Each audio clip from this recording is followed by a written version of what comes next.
lalana ho anao Jesosy amen. Naona no milofika ianao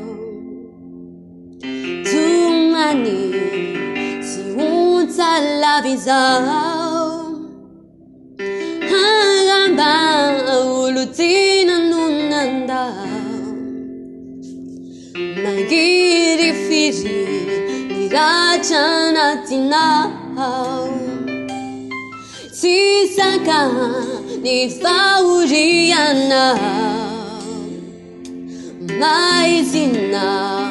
ni manodidinanao zaiterina tumani suavuku ni tutulu birudanaku fantachu vadiamanicha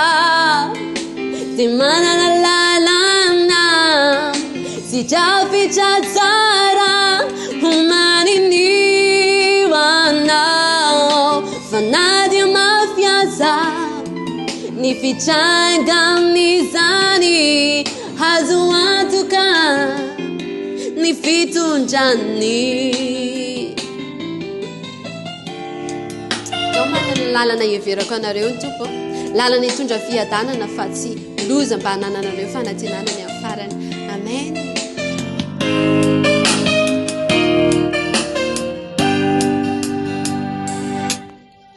Bitraka ianao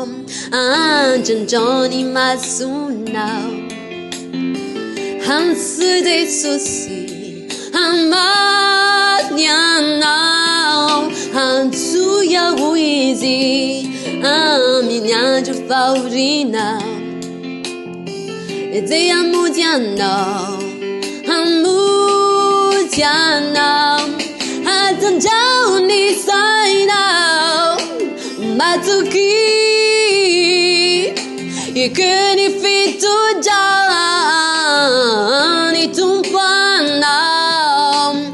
ary refery sy reratrapo andriamanitra tsy ambelirerianao fantatro fandriamanitra sy manana lalana sy trafitra tsara humaniniwanao na dia mafiaza ni fichanganizani andriamanitra tsy ambelirerianao fantatro fandriamanitra de manana lalana sy trafitra tsara humaniniwanao na dia mafiaza ni fichanganizani azuantuka ni fitunjani fandriamanitra de manana lalana sy trafitra tsara humaniniwanao misaorany zavatra rehetra fa zany no sitrapon'Andriamanitra ao Kristy Jesosy ho anareo misaora fotsiny ninina zavatra rehetra mandalo eo amin'ny fiainanao na haty